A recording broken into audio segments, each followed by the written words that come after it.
Nara, Prof, did you say? we also have Professor Keith. Keith, is Keith here? Where is he? I don't see him. Yes, sorry, Let's do the Karim. testing as well. It's Okay, Karim Keith, speaking. do you mind switching on your video? I will switch it on in a minute.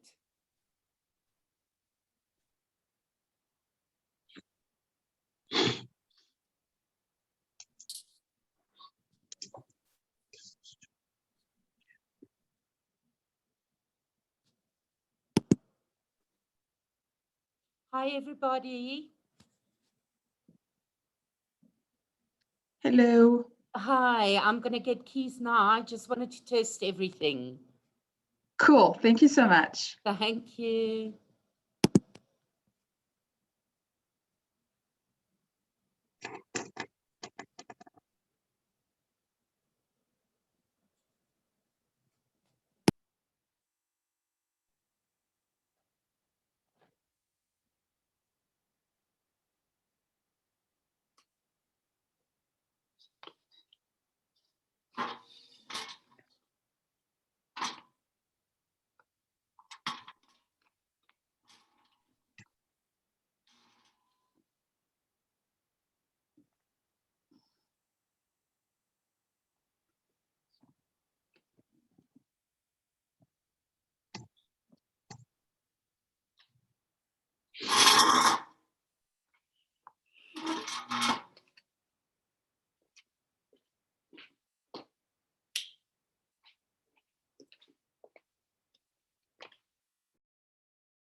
Prof. Tabo?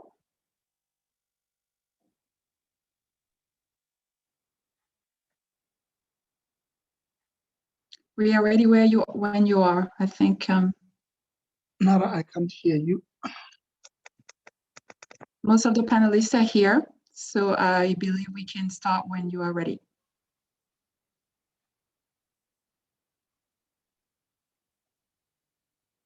Can you hear me?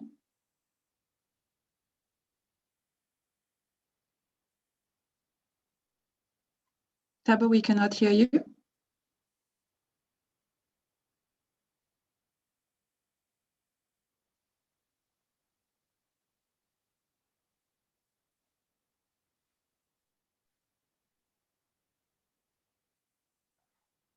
Can you hear us, Tabo?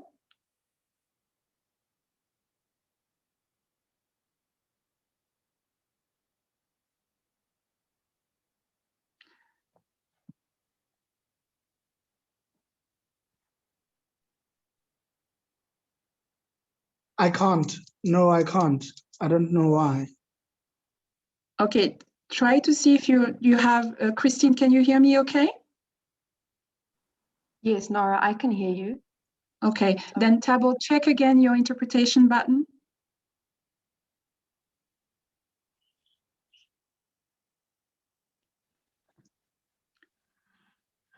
Good morning, Keith. Oh, yes. No, I can Morning. hear. I disappeared. What happened there? I'm right here. Wait, what's going on? I keep hitting the wrong button. There we go. Okay, Left. Christine, can you hear Keith as well? I'm good. It's good to see you, Nora. How's it going? Great, Yes, thank you. Nora, Your space. You made a lot of progress. This thing is quite thick, this book. I was very impressed. I don't know how the hell you got that together, but it probably was like pulling teeth. Thank you. Prof. Tabo, we are ready to start when you are right now then. Thank you so much. Professor Engel. Can you hear me, Nara? Yes, we can hear you, Tabo, now. We can hear you. Professor Engel, can you Oh, hear me? fantastic. Thank I you can very hear much. you. And you can see me. Yes. Hey, Logan. Hi, Tabo. Okay. Thank you very much, everybody. I hope you can hear me. I hope you can see me. I can certainly see Keith in that small little box. Hi, Keith. Distinguished guests, representatives of the African tax authorities, executive members of ATAF, ladies and gentlemen, good morning to you. I believe that in some countries, in some of our Eastern African countries, I should be saying good afternoon on this wonderful day. It's a momentous day. My name is Thabo Lewaila. I'm the CEO of the Office of the Tax Ombud here in South Africa, also a professor of tax law at the University of Johannesburg. And most importantly, I'm a friend of ATAF. I have been a friend for quite a while. I don't know what that friendship entails, but I've been quite a good friend of ATAF. And welcome to the launch of the African Multidisciplinary Tax Journal. As you would know, under normal circumstances, we would have a lot of logistics to deal with when we meet, as to where the bathrooms are, as to where the exits are. We don't have that anymore. Everybody has them wherever they are. Other than to say, during this time, the logistics that we may want to talk about is that please try to keep your microphones on mute, just so that there is no disturbances. And also your cameras on mute to the extent that it could help us improve our connectivity. But I will emphasize on that should the need arise when the connectivity is problematic. I mean, there is no doubt, ladies and gentlemen, to say that today is a momentous day, as I said, the day where we celebrate Africans developing a resource for Africans, of Africans, by Africans, and for the benefit and development of the Africans. It's one of the greatest milestones by far. Okay, it is one of the greatest milestones by far in the enrichment of tax knowledge and the enrichment of tax administration across the continent. It is a great thing. It's a platform to share scientific evidence-based and policy-relevant information between tax authorities. And this information is to be shared between tax authorities and tax policymakers. And I know the speakers will elaborate more on what the target market of this journal is and more details like that. But overall, the objective of this whole massive project is to strengthen tax administration. So what I like about this is that, the concept of converting tax information into tax insights, which is at the center of this publication, means not only that we share information, but we also record such information. So you go back and think about the challenges that we had, where we normally hear people talk about African history not being properly recorded or not being codified, or if it is recorded, to be done by people who are not Africans or who are out of the African continent. This is one of those projects where we are slowly getting rid of that concept. And I think it's a very good, it's good progress in enhancing our tax systems. And I would really like to applaud the people that are involved in this, and those people will be given an opportunity to address you, ladies and gentlemen. Without further ado, and me talking too much, wasting a lot of time, I'd like to welcome and request the Executive Secretary of ATAF, Mr. Logan Ward, who is really the CEO of ATAF, to give us some opening and welcome remarks, after which I would ask Mr. Brian Wafawaroa, the Chief Content and Product Officer at Juta, to also give us some welcome and opening remarks. Thank you. Logan, over to you, sir.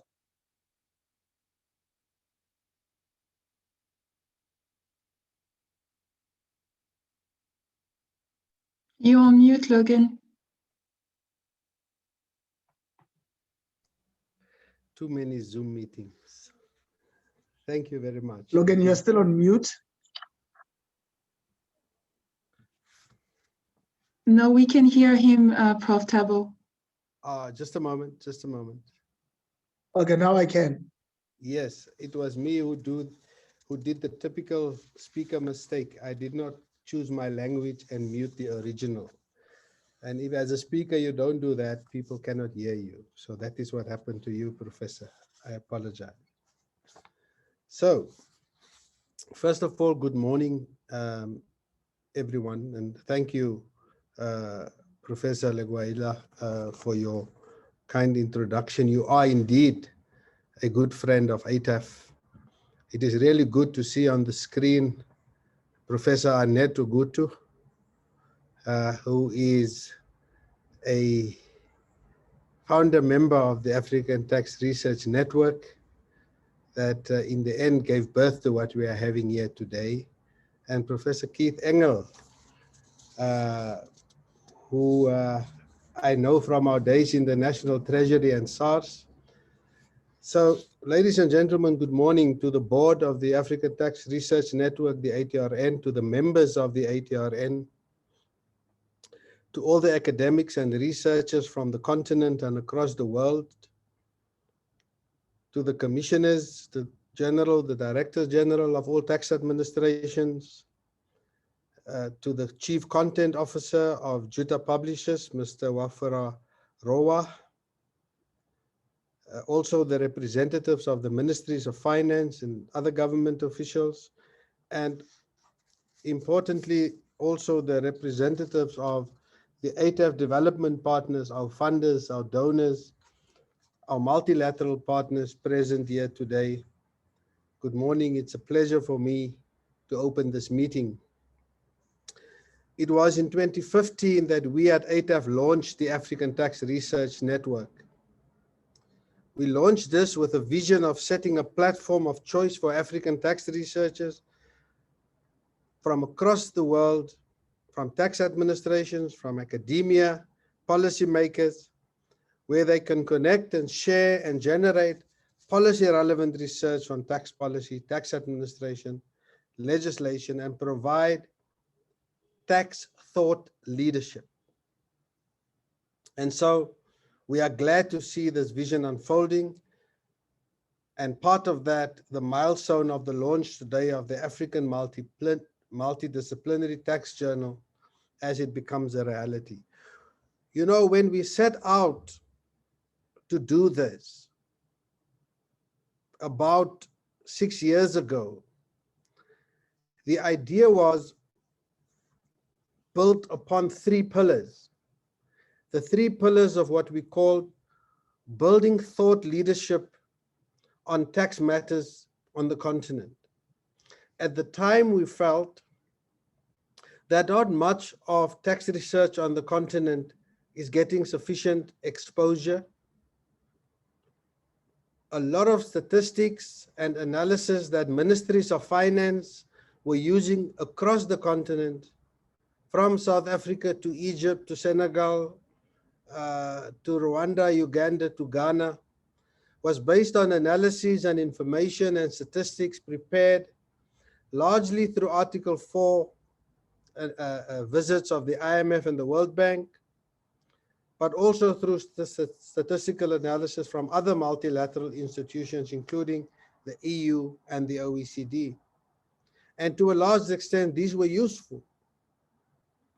Our concern was that very few of the analyses and the thought leadership coming on tax policy and administration came from African scholars and practitioners who lived on the continent and who probably has an edge on the understanding of both the economic and cultural conditions that exist.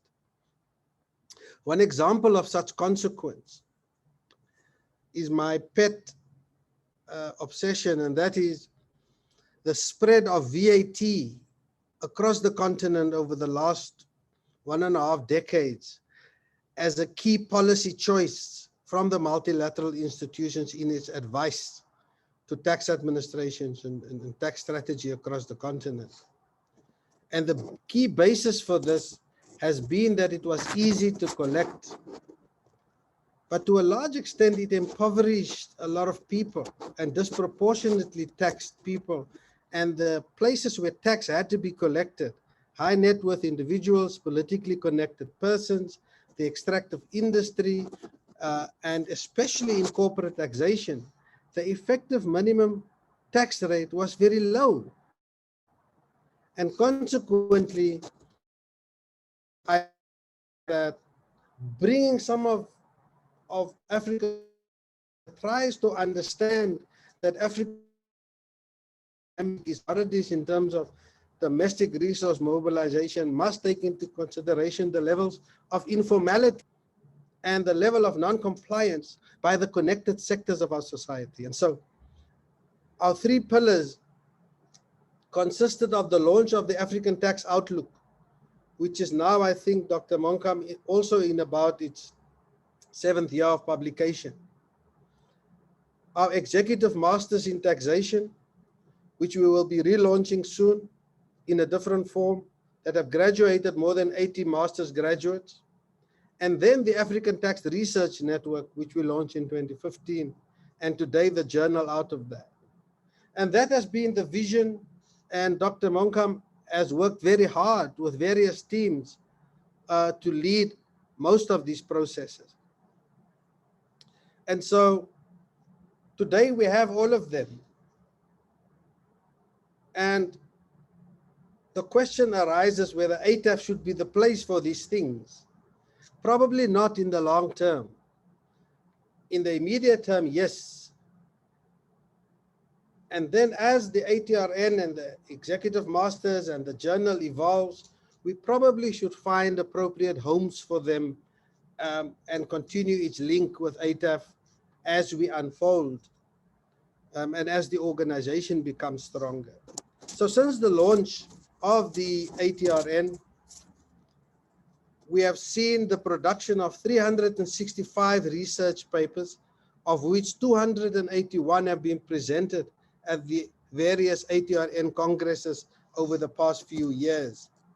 As a result, a pool of 90 peer-reviewed research papers on tax in Africa had been published in the first 3 editions of what we call the ATRN working paper series.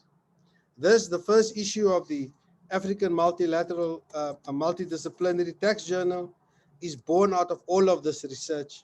And I'd like to commend all the people who have undertaken and submitted research since the beginning of the ATRN.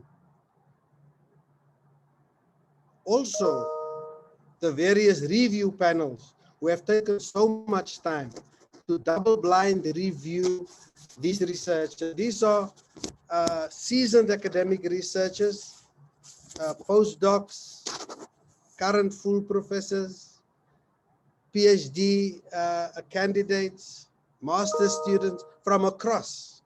And we were very proud to engage and be grateful. So future editions of the journal will rely on peer-reviewed tax research submitted to the annual ATRN Congress. And so the launch of this journal is a key milestone in our broader arsenal of thought leadership products, the others of which I've explained to you in a moment.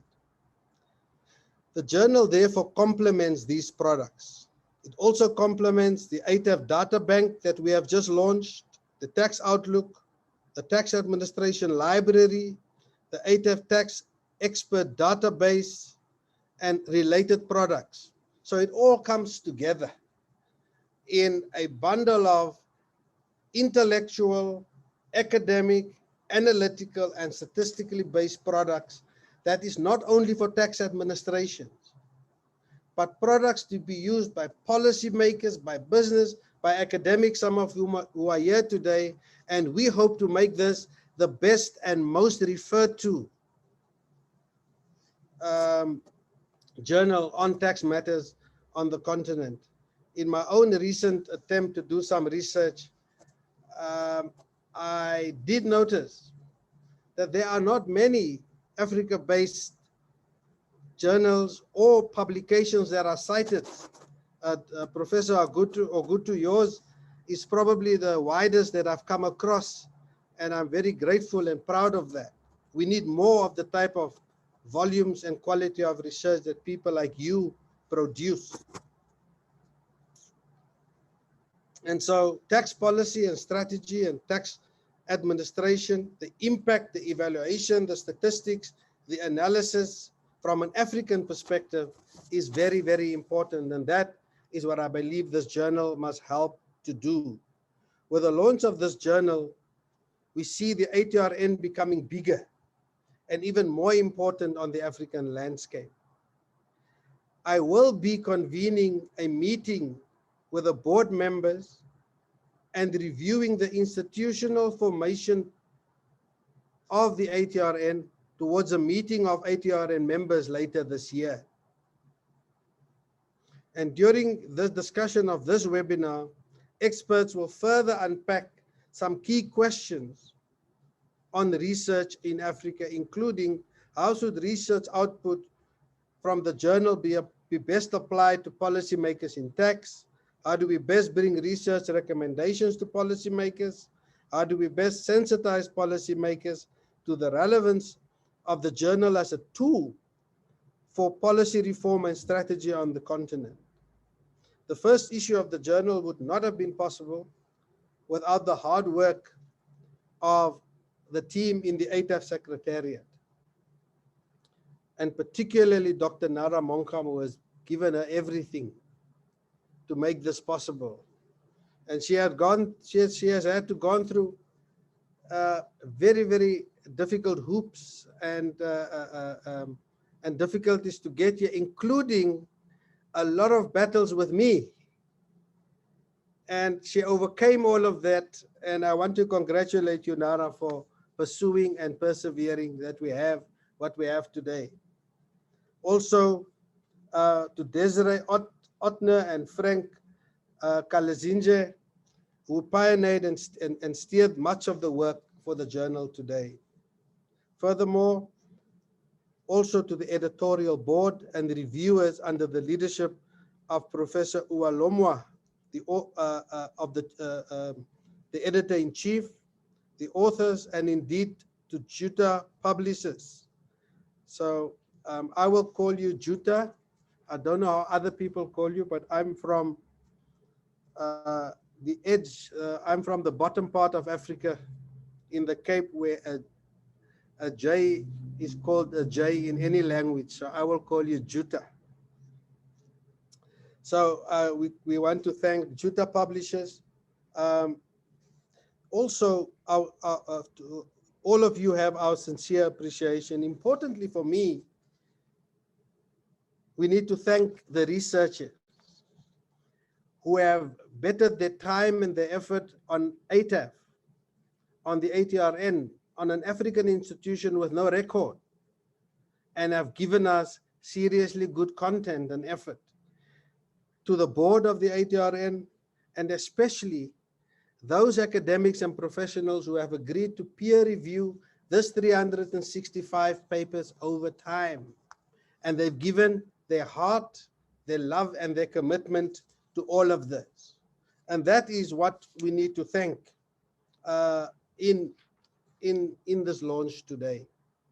Ladies and gentlemen, I want to conclude by saying that it is important that as Africans, both on the continent and in the diaspora, and as other tax policymakers, researchers, and intellectuals across the world with an African interest, we get together, produce knowledge in various forms, and make sure that we succeed in the dissemination of what we produce, so that African policymakers, African politicians, African business, African academics can very easily refer to the knowledge produced on the continent as their first go-to if they want to engage in any form of modernization or reform or building domestic resource mobilization. For too long have they been going elsewhere, looking elsewhere first, and today this is part of a process to change that. I hope we all enjoy this program and that we continue to build the journal and the ATRN. I thank you very much. Thank you very much, Logan, for that great and inspiring vision that you have of the AMTJ. It's quite well delivered. Without any further ado, I would like to also just remind speakers that they ensure that they are on the right channels. The channel icon would be right at the top of your screen with the language there, just to make sure that you're on the right channel for purposes of interpretation. Without any further ado, I would like to request Brian Wafawaroa, who is the Chief Content and Product Officer of Juta. Thank you. Good morning, Professor Lekwaila. It's good to see you and work with you again. Dr. Nara Monkam, Mr. Logatwot, Professor Oaloma, your colleagues and other distinguished speakers, academics and government representatives, it is a pleasure and privilege to be in your company today. My colleagues and I at Juta are very grateful to be working with a Pan-African organization like the African Tax Administrators Forum to publish the African Multidisciplinary Tax Journal, which will be available, for lack of a better description, across Anglo, Franco, and Lusophone Africa. Apologies for this. I always find it difficult to describe the continent this way. And I've always wondered if there are no better descriptors. I suspect there are. The African Multidisciplinary Journal will be joining 22 related prestigious journals that we are very proud publishers of as Juta. And with its double-blind peer review status and system, and the ATAF authority and name behind it, the journal holds its own among these prestigious journals. We are therefore very proud and grateful to add to it to our stable. I saw Mr. Logat there using the word arsenal. The journal will be available in print and digitally on our Juta Stat Evolve platform. This is a cognitive analytical research solution that has taken the user experience of our clients to another level through fast, accurate discovery of content data insights and analytics. We are very proud of Evolve, and some of you may have come across it in your work. So this is where the journal will be as well. So in addition to the authoritative and the reliable information, readers of the journal will also experience the leading research and search capabilities of our platform, that is Juta Start Evolve. The South African Law Journal, which we published in 1853, and the several other journals that followed thereafter, secure our place as the leading and trusted journal publisher and content provider for academic institutions, corporates, government, research institutions, and individuals. The addition of this journal to our stable and the application of technology-led solutions to our EdTech, legal tech, and law tech offering positions us to continue playing our traditional leading role into the future and continue to inspire possibilities together with you. I'm aware that publication launches like this one are not about publishers, though you kindly give us space to speak.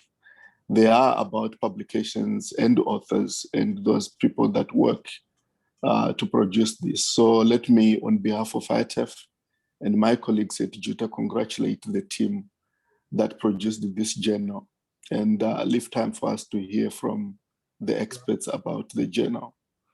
As a taxpayer, I'm quite excited to listen to all of you and to be associated with this journal. Thank you once again for making us part of this prestigious Pan-African journal and for listening. Have good deliberations. Thank you. Thank you very much, Brian. It's always great hearing from you, working with you. You know, I always say that Juta has always championed legal education in the country. Some of us grew up reading from Juta. We knew law being from Juta. I think we would like to thank you and to ask you to continue making tax and legal knowledge accessible. I know in one of the platforms where we spoke about your rebranding, your new logo, the talk of you going digital was quite big. We appreciate that. And that basically just shows that our journal that we're talking about right now will be more accessible to people. And I think we applaud you for doing such a good job. Thank you very much. Thank you very much for your kind words. Thanks. At this stage, ladies and gentlemen, I would like to our team or the team at ATAF prepared an introductory video that will be played right now at this stage. It's a very short video, very highlighting, that will show us or expose us to the aim, the scope, and value of the journal, and also talk about the history of the journal, as well as more information about how you can access it, and knowing that this journal is available or the video is actually available in English, French, and Portuguese. So I would ask the IT team to play that video at this stage. Thank you.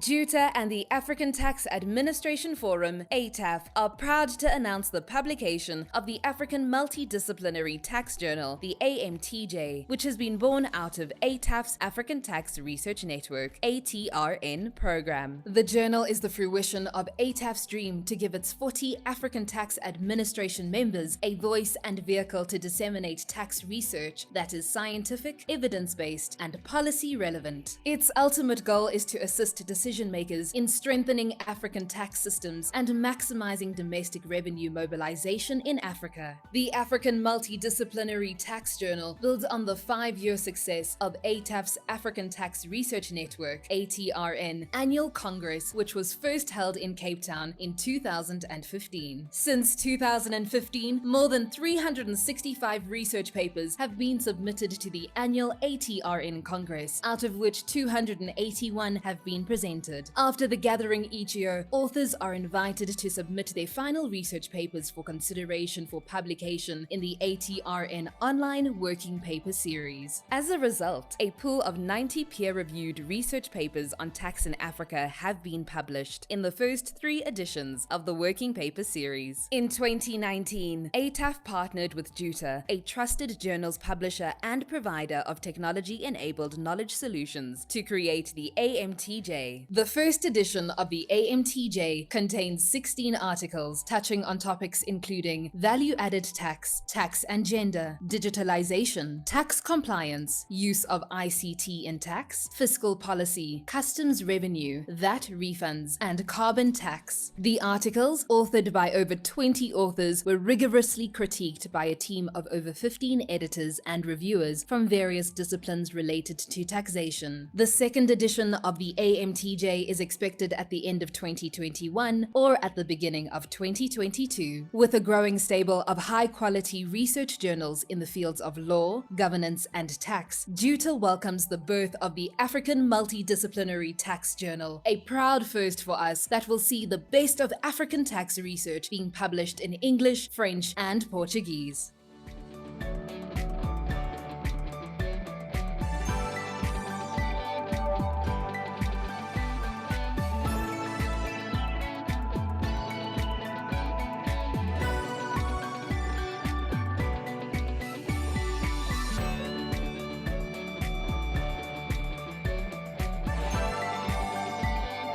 Under the leadership of Dr. Nara Monkam, ATAF Director Research, and the research team, the Editor-in-Chief, Prof. Uwailoma Uwigbe, Dean of the College of Business and Social Sciences at Covenant University in Nigeria, and with contributions from more than 20 foremost tax researchers from across Africa, the ATAF Secretariat and Juta salute everyone who has collaborated on this first issue of the journal and celebrate with them on its launch. The journal is available both in print or digitally via Juta's JutaStat Evolve platform or the ATAF website. Whether you treasure print or speed and digitization are what you're looking for, the African Multidisciplinary Tax Journal has just changed the shape of African tax research, transforming tax information into tax insights.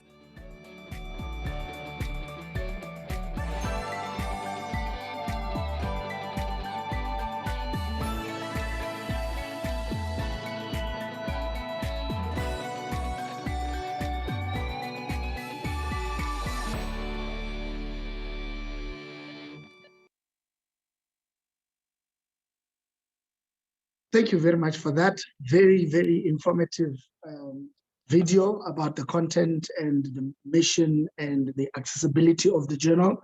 Quite appreciated. Now,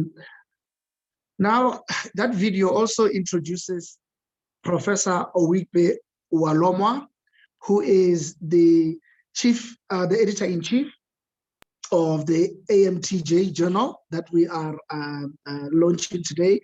And without any further ado, Professor Uwailoma, this is your time to introduce the AMTJ to us, please. Thank you. Thank you, moderator, for today. Before I commence, I want to ensure that everyone can hear me clearly. Can you hear me, Professor? We can hear you from very your clearly. We can hear you very clearly, and we can see you, most importantly. Good. Thank Now, you. the next thing I intend to do is to share my screen. Just permit me to share my screen. Right, your screen. I believe we can all see my screen from your end also. Okay. So just a minute. Okay, good. Now, observing all due protocol, I want to recognize the presence of the ES, who, for me, without his input and support, this journal will not see the light of the day. I want to recognize the ES Logan Watt, the Juta representative, Mr. Brian, and then permit me to also establish the already protocols that have been observed earlier. I have 10 minutes to make my presentation. Now, if we listen keenly to the presentation of the ES, he has made this presentation very easy. And what makes it easy? He has identified the main fact that there is a very clear gap between the practice, activities of the industry, and what happens at the academia. I noted some few comments that the main focus is all about strengthening the African tax system, creating thought leadership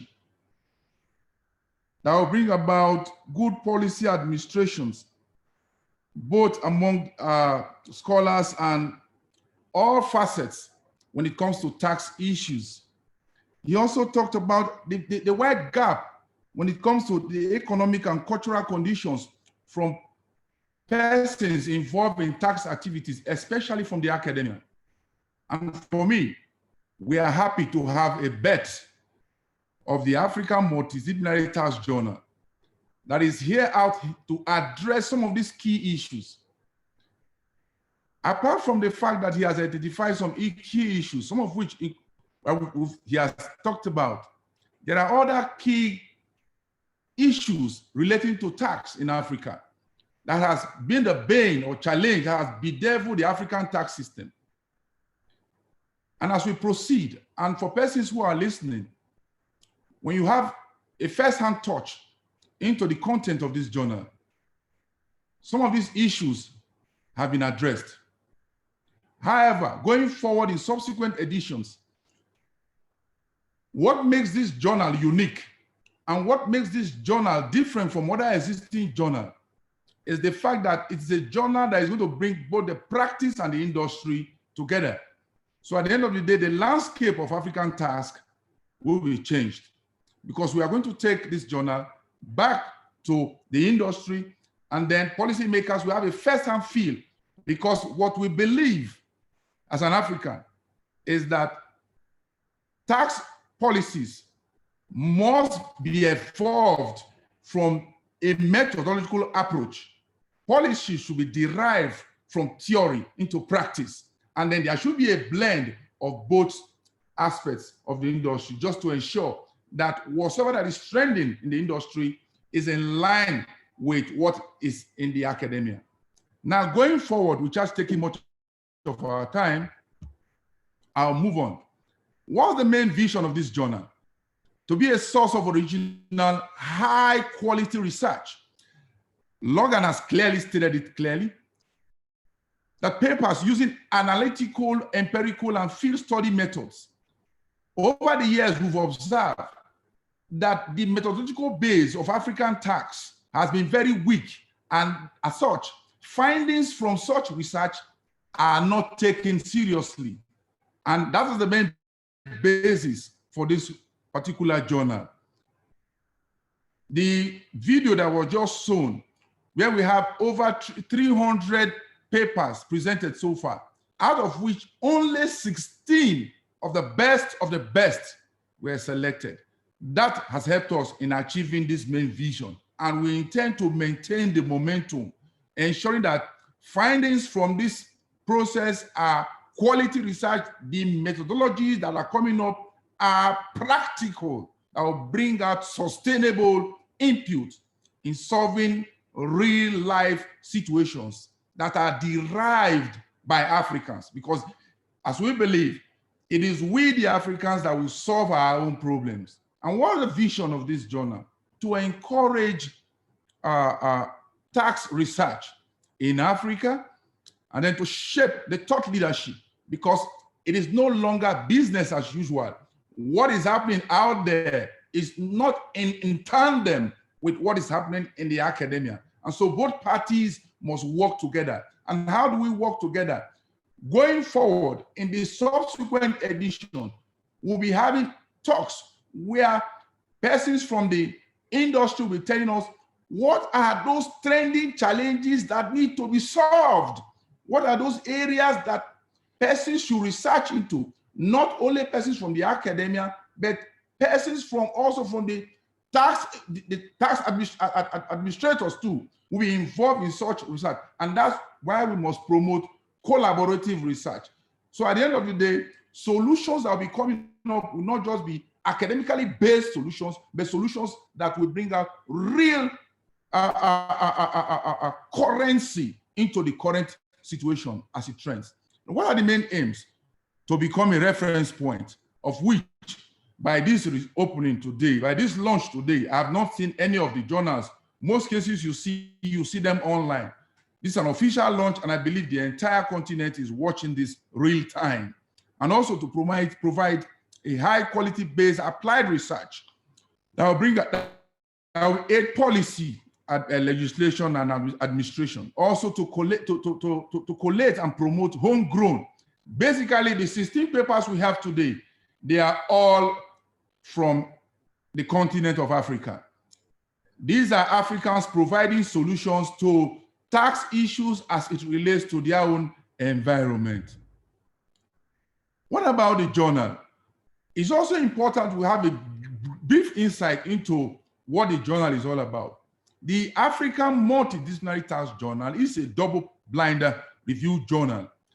Just as we've seen before, all journals must undergo these normal rudiments. So the journal has followed the normal regulatory international required standard as it relates to journal publications.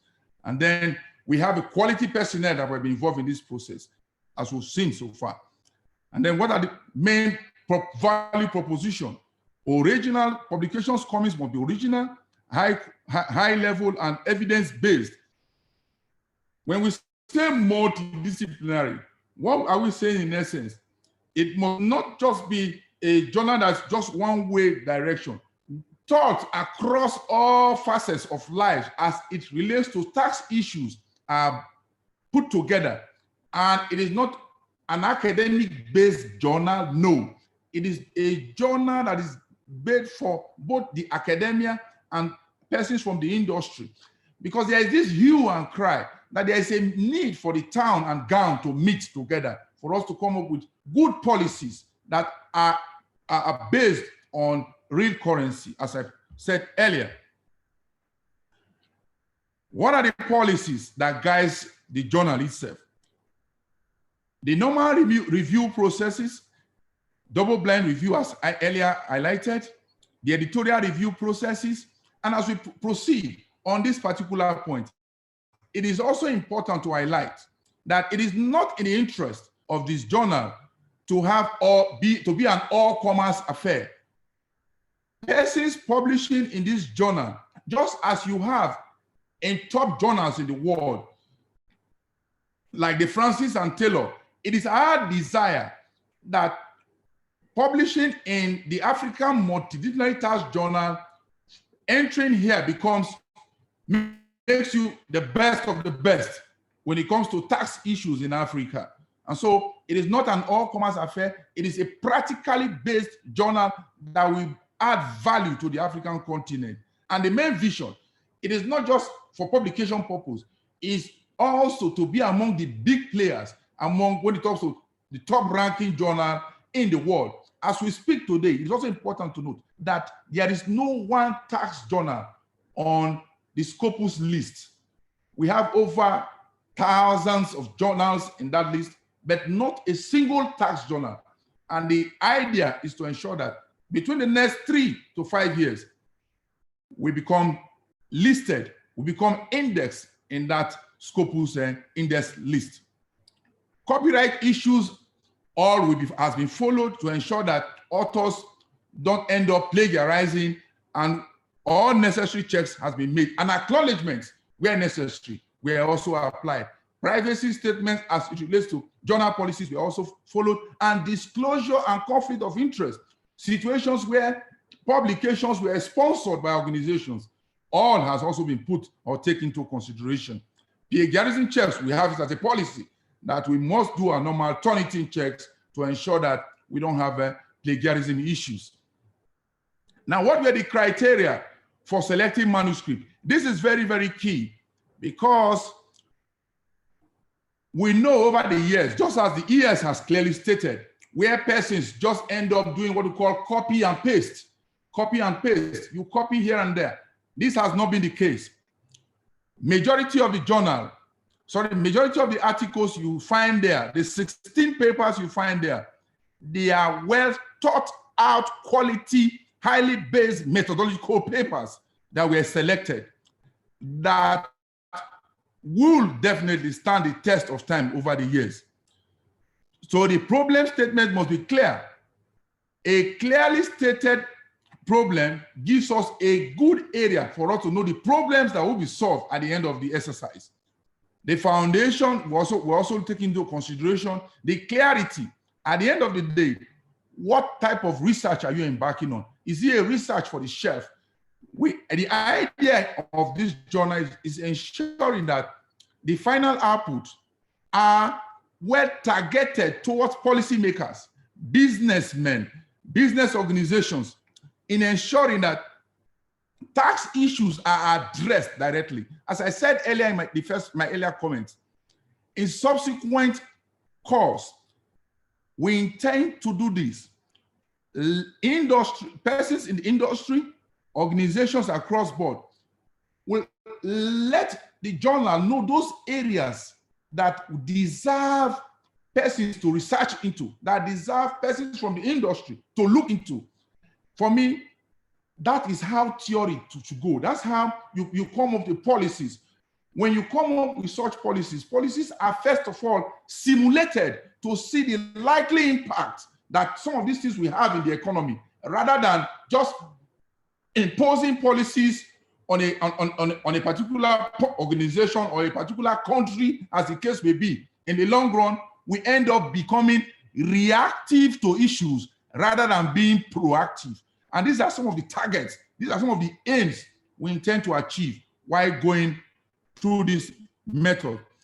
Now, the link between AMTJ and ARTN has been clearly stated by the ES, so I don't need to overflog some of these issues. But the main idea is to have a conveyor belt, because at the end of the day, the annual congress of the ARTN will serve as a conveyor belt. When I mean a conveyor belt, unlike the gaps of previous journals, where journals are just published and then without going through normal rudiments. Now, the annual congress, where you have a mix of the creme de la creme, both from the academia and both from the industry, they meet together. They grow and discuss some of these issues real time.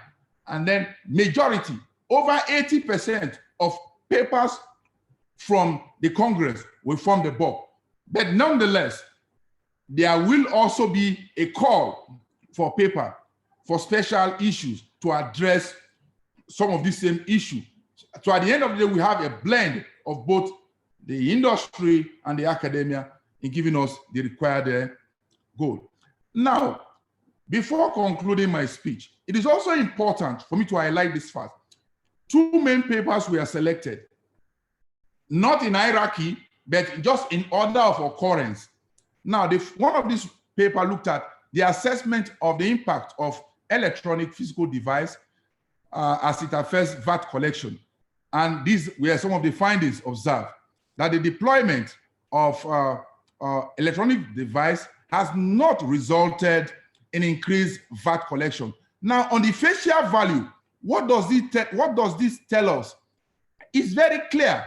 It shows that taxation issues are behavioral in nature, because naturally, with the use of these apparatus, it is expected that the collection of tax should increase. But however, the reverse is the case. Why is it so? It then means that there is more need for government agencies to educate the people more on tax issues as it relates to VAT collection, so that when it comes to doing this, I don't need to be forced. It should go naturally. So these behavioral tendencies and the issue of corruption. Why should I be involved in this when I know the tax payment or what has been collected are not used in the right processes?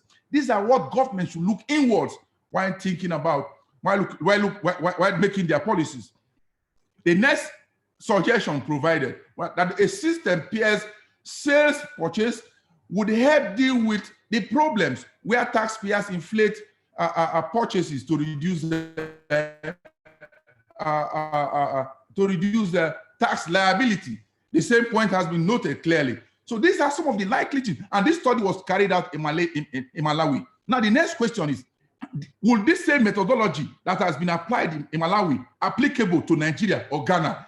This is the main idea, because if it is works here, what are the environmental conditions that were put in place, that were checked in the process?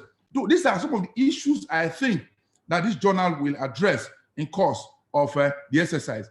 Now, lastly, the second paper, which I also picked, naturally, not in order of occurrence, was that looked at the effects of modern communication channel on tax payer service experience in Kenya. And these were the findings that shows that the factors that significantly influence tax payer services experience in Kenya are the individual age, gender, level of education, use of social media.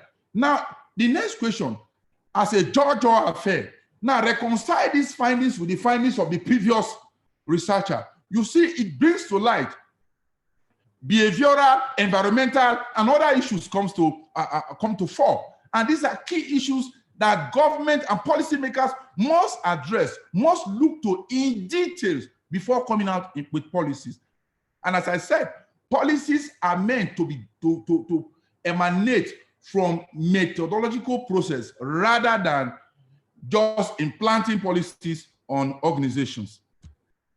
In all, it is important for our audience to listen to this. You can access this journal via the outlet that as displayed here. You can have it there, and then there are the payment process, how to access it. They are all clearly stated here. In all, I will not stop without making this quote by my favorite icon, Patrice Lumumba, that the day will come when history will speak, but it will not be the history which will be taught in Brussels, as earlier stated by the ES, nor in Paris, nor in Washington, or in the United States. Africa will write its own history, and in both the North, the South, and it will be a history of glory and dignity. And I put it to us today as I speak in this presentation. History is being made. The ES, I congratulate you for the birth of a journal of this nature that will change the African tax landscape as we move ahead. And in all, I want to appreciate all, Desiree, Frank, and all that has contributed. And most importantly, my editors and my reviewers. I have pushed you just to ensure that a day like this become a reality. I want to appreciate you all, and God bless you. The authors, well done. God bless you. Thank you. Thank you very, very much, Professor Waloma, for a very passionate presentation over there. We really, really appreciate. One of the things that comes out of your presentation very strongly, it's the merger between this journal being an academic publication, but also touching on business, intending to assist tax authorities and research, etc., which is a very, very good thing that we need, that you do not find a lot. Tax on its own is practical, and therefore you want that practicality to be met with cogent academic research in order to enhance that. I mean, one of the things that are testimony to that, really, as per the objectives of the journal, is the panel that is coming up. We've got a panel on our session 3, which is the African Multidisciplinary Tax Journal Value Proposition. This panel will be chaired by Dr. Nara Monkam. And Dr. Nara Monkam will be joined by panelists, Professor Keith Engel from the South African Institute of Tax Professionals, who is the Chief Executive Officer there, Dr. Saido Kolibali, who is the editor of AMTJ and works for the African Development Bank, Now, I'm just enjoying this moment of introducing these people from a different variety, from different spectrum. Dr. Fred Mugambi, who's the commissioner of the Kenya School of Revenue Administration, and Professor Annette Ogutu, who is, I always call her Professor My Sister, who is Professor of Tax Law at the University of Pretoria. So, Professor Oloma, you would see that this panel represents exactly what you are saying, diversity. And thank you very much for your presentation on that. And without any further ado, this next session, Dr. Monkam and the panelists will discuss the value that the AMTJ brings to the field of taxation in South Africa. In Africa, rather, they will address questions such as how to keep the journal relevant to policymakers, tax practitioners, and academia, how to bring scientific, evidence-based, and policy-relevant research results to decision makers to strengthen African tax systems and maximizing the domestic resource mobilization in Africa, and also how to maintain the quality required to achieve journal accreditation. Whilst I thank you very much, Professor Oloma, I would like to welcome Dr. Nara Monkam and her panelists to address us. Thank you. Thank you very much, Prof. Tabo and Prof. Waluma. I mean, I'm so proud of working with you. You know that I tell you that every day. Thank you very much for an excellent presentation. And I please invite everybody in the public who has any questions for our editor-in-chief or for us. Please don't hesitate to share in the Q&A icon, but also, don't hesitate to share your ideas and your solutions. This is a baby that is coming up out of 5 years of labor. So, and it needs to grow. So all your ideas, all your suggestions will be absolutely welcome. So don't hesitate to basically participate with us throughout this conversation. And I'm very grateful for the panel today. As Prof. Tabo said, this is exactly what we wanted. A gathering of experts in the private sector, in the tax administrations and academia to come together basically to help us shape this journal in a better way. So it all started, like I said, like was said earlier, in 2015 when we launched the African Tax Research Network. That was supposed to be the bridge between academia on one end and then tax administration on the other end. The idea came from the ES in 2012 when he realized that the academia on one end and the tax officials, basically the tax administration, were not talking. Tax administrations were saying academia is producing research that is basically not relevant to them at all. And then academia was saying, we want to produce research that is relevant to tax officials, but we don't have access to the data and then the insight from tax administrations or tax officials. So that's why ATRN came to be the bridge between the two worlds, and then producing an output basically that is relevant for both parties. So fast forward 5 years, 6 years later, we are here with the first issue of this journal. And now we are trying to establish that value proposition and discuss together how to then share that value proposition to the world. And I'm really grateful to our panelists for joining us in this debate. So we have 3 questions that I will invite all of you from your very unique perspective to answer. So those 3 questions are as follow. First, how should the research output from the journal be applied to best assist policymaking in the area of taxation in Africa? So how do we make sure that we take that evidence-based research results and make at the disposal of the policymakers to help them with policy formulation and tax reforms that are based on empiric for sustainable change on our continent. With this output, we do away with ad hoc decision making, right? We want our policy making makers to be equipped with evidence-based, solid evidence-based research results that they will use with confidence in making their decisions. So that's the first question: how best to bring that to the policy making.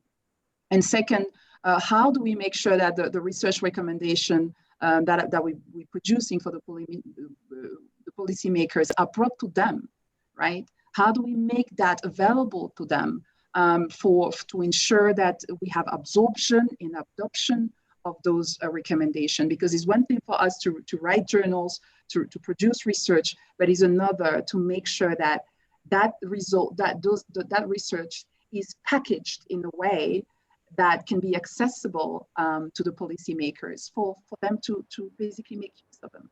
And the third one is, how do we sensitize policymakers, panelists, about the relevance of this journal? How do we make sure to let them know that it's not because you see journal that you think, no, this is for academia, this is not for us. How do we reassure them that this is a policy-making tool, this is a reform strategy tool that can be very useful for them? So these are the three questions that I would like you panelists to help us answer from your unique perspective. So I'll start with you, Prof. Keith, if you don't mind. You have 5 minutes. Just the floor is yours. Yeah, that's perfectly fine. Okay, yes, no, I mean, look, I mean, you can see here, there's a lot of evidence-based work that you've done. So you're not just producing a bunch of words with an opinion in here. What I'm seeing is that it's empirically based as much as possible. So there, you're obviously able to get a hold of data, which is very unusual. Most of the journals that you'll get, in typical academic journals I have, there's very limited access to data, and then there's usually a lot of international comparisons. Here you're getting actually African data. I mean, you refer to some other things as well, but the bottom line is the core source of a lot of your information is African data. So I think that begins to help you quite a bit. I think the thing too, when you talk about policy, is you're talking about what policy are we talking about? Some of it is tax policy a la Treasury function. Other parts of it is operational policy. So one of the questions that I guess, when you're saying about getting access to them is, I don't think, if just going back to what the problem is of the Treasury or SARS, and I think Tabu knows this quite well, is that oftentimes decisions are made emotionally, and then you've got to justify what you have to do with a month of time and unlimited resource. So one of the things that the treasuries would want to know is, hey, there's actually somebody doing research on things that I can draw upon that has actually spent significant time. Because each of these papers here, I don't know, it looks like each of these papers takes 2-3 months. This is not light stuff here. It's heavy duty stuff.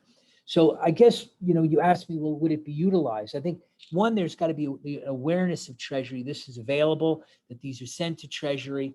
But more importantly, right now, the topics are more being generated bottom up. You might find that it's worthwhile saying, look, these are all the writers we have. And what you would want to do is say to the treasuries, what issues are current for you? What are you actually looking at now? What do you want? Now, they might not be able to, in the current legislative cycle, say, right now, Tanzania and Kenya are gearing up for June, right? And I think Mauritius is the same, and maybe Uganda is also the same. These papers probably won't be ready in time for that, but they will have longer term projects. And you'll say, well, what you're trying to find out is, I want information on the following area. And then they might say, well, gee, this is what I'm looking for, and give me the background on this. Because when I'm looking at these papers, they seem to be, well, there are recommendations in there. They don't seem to be recommendation driven as much as evidence driven, which I think makes the papers better. Because you're saying, look, whether you agree with my recommendation or not, the value is in what the backup information is. We all can have an opinion, But before we have an opinion, let's first have the evidence. So right now, as it's going, I can see a lot of this is being driven at the revenue official level, where you can say, well, I guess there's the other way to do it. But the point is, there's a certain amount of information that's coming through that you won't be able to get elsewhere. This is unique information. I mean, it's beyond what Logan was saying. Logan was saying, okay, well, this is African information. This is more than that. It's not just a bunch of African speaking. It's actually African evidence-based thinking. That's hard stuff to do.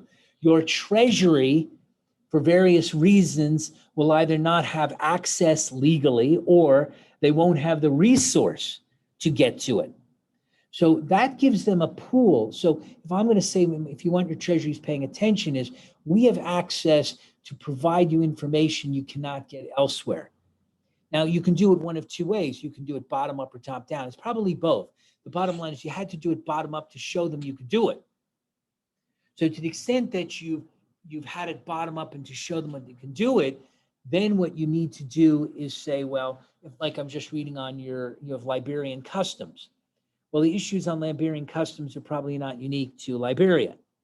So again, you'd probably want to disseminate that to the relevant customs officials within the Treasury, or even the customs associations if you want to, and say, look, this is what we produce for Liberia. This may be of interest to you. So it's not about just producing and giving them a big magazine. It's taking your magazine and reaching to the relevant officials within the government. And that may drive it that way, because then they'll start saying, okay, well, I don't know if I needed this exact thing. Maybe I do, maybe I don't. But first, I'm interested in reading it, because if I'm a customs official, I want to know, or I'm a VAT official, I want to know. And you're talking about there's that electronic device, I forget what it was, the ERCD, whatever that is. That, I mean, any VAT guy wants to know about how well that system has worked. So if it's about bringing it to the relevant departments, and there's a bit of a challenge in that. But again, ATAF gives you a unique position, because ATAF has a unique access to the revenue authorities. The treasuries are very small, so they don't need that unique access. They just need to know who the treasury officials are. So it's slightly different.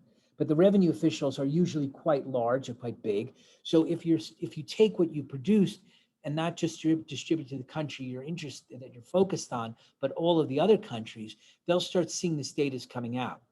Then you can probably engage with them and say, what else are you looking for? And then it can start going back and forth. What I am very impressed about in all of this is that it's obvious that you have access to information that you're normally not there. And one of the problems with African research is getting data.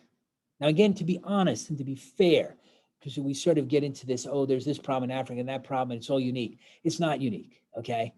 So if you want to get a data dump like you've never seen before, you can go to the US. They'll give you so much information you can choke on it. But once you move beyond that, most of the other countries, even the Europeans, have data problems. Maybe they're a little better. But we do have a fair amount of data here, which isn't bad. To some extent, you're exercising the data muscle here. So what you've got is dedicated resource and access to data. The question is, you need to relate it to the people, either bottom up or top down, and let them know that that's what we're willing to do. We're willing to do this on a continuous basis to show you evidence-based data. And I think that's quite unique. And the fact that you were able to pull all those resources together is a monument to you, Nara, and as well as to ATAF itself, that you're able to do that. And so, I mean, I'm quite impressed. But to me, it's getting that dialogue going bottom up and top down. That's the short answer. Keith, thank you very much. I really, really appreciate your perspective, especially given the fact that this is the first issue, and we have a 3-year journey, as you may know, for us to be recognized internationally, to be internationally accredited. So if we can continue to refine along the line of your suggestion, the importance, making sure that we continue building quality African tax statistics, and then having that resources, but like you said, also making sure that we relate it to the people, because beyond that, we don't have that bridge in that top-down or bottom-up approach. I really appreciate it. So this is very well noted.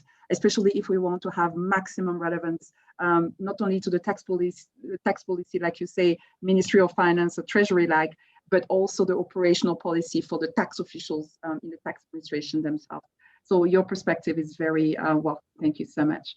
So now I'll move to Dr. Coulibaly, which had the advantage of having the hat of a technical editor, but at the same time also a researcher. He has worn both hats within the ATRN, but is also working at the African Development Bank. So you have heard the three questions in that journey of us achieving the international accreditation, but also bringing the value proposition to the people on the ground. What is your perspective with the hats that you have had? Thank you very much. Good morning, Nara. Thank you very much. I will speak in French for increasing the language diversification index of this panel. Let me start with the first question.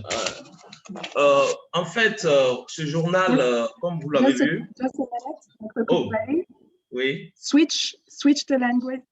Switch the language when you speak in French so that you can speak in French. And how can I do that? Go to interpretation and move to French. Okay, thank you. Is it okay now? C'est bon? Interpreters, please help us confirm.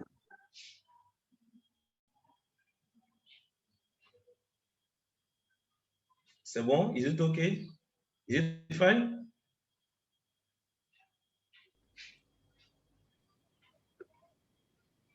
Yes. Christine, can you, tu veux bien confirmer que on entend Dr. Coulibaly? Ok, merci beaucoup.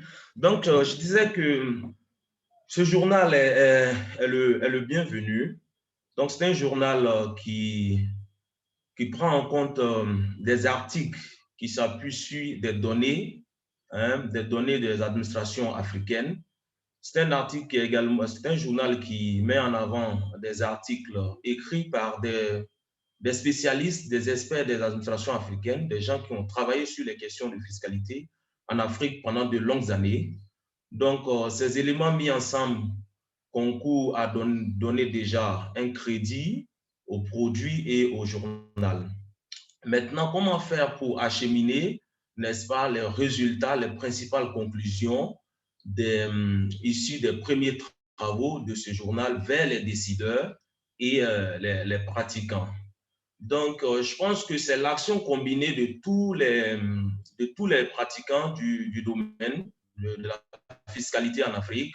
Donc, que nous soyons experts de l'administration fiscale, inspecteurs des impôts, que nous soyons chercheurs au ministère des Finances ou cadres, je pense que dans nos différents travaux analytiques, dans nos prises de décision, nous devons faire appel aux travaux, nous devons regarder les travaux disponibles dans ce journal et voir dans quelle mesure les conclusions et les travaux de ce journal peuvent nous aider à corroborer une position ou une réforme que nous voulons mettre en avant. Donc, il faut que désormais, toutes les réformes doivent s'appuyer sur des recherches qui ont été faites à partir des données. Donc, on ne doit plus mener une réforme sans s'appuyer sur des recherches préalables et qui ont été faites, n'est-ce pas, sur la base des données. Donc, ça, c'est déjà un premier point. Donc, en tant que décideurs, si nous discutons avec nos équipes, si nous discutons avec les bailleurs et que nous voulons nous appuyer sur des recommandations tirées des études faites sur le continent africain, sur la base des données africaines, et ça ouvre, n'est-ce pas, tout naturellement une lucarne vers les travaux de ce journal qui vient à point nommé. Donc, ça, c'est le premier point. Nous, en tant que bailleurs également, dans nos fonctions d'assistance technique, même l'ATRN, l'ATAF aussi, parce que l'ATAF fait de l'assistance technique. Donc, dans nos différentes missions d'assistance technique, nous devons mettre en avant, en valeur, les résultats, les conclusions, donc asseoir nos points de vue, nos recommandations sur les résultats issus des travaux de ce journal pour pouvoir mieux donner une meilleure visibilité aux travaux de ce journal. Je pense que l'action combinée de ces deux éléments pourra, n'est-ce pas, acheminer plus facilement les conclusions, les travaux des papiers de ce journal vers les décideurs.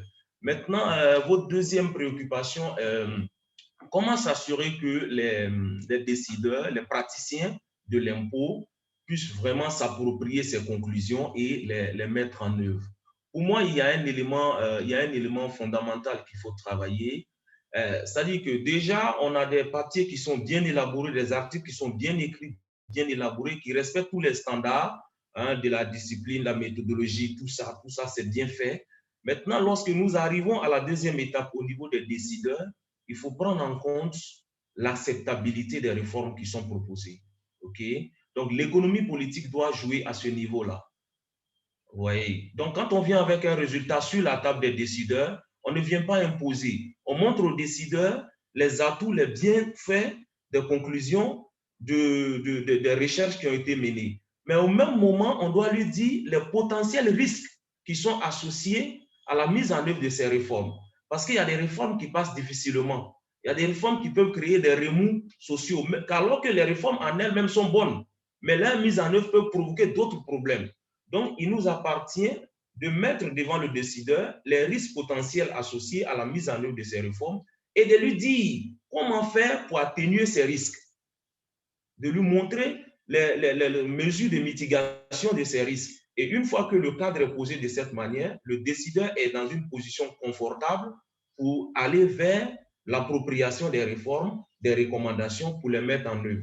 Parce qu'il y a eu la transparence dans toute la discussion, dans toute la chaîne des valeurs. Donc, je pense que ce point-là est assez fondamental pour que les décideurs puissent s'approprier les conclusions et les recommandations des différents travaux que nous menons. Le dernier point concernant l'amélioration si vous voulez, du standing du journal.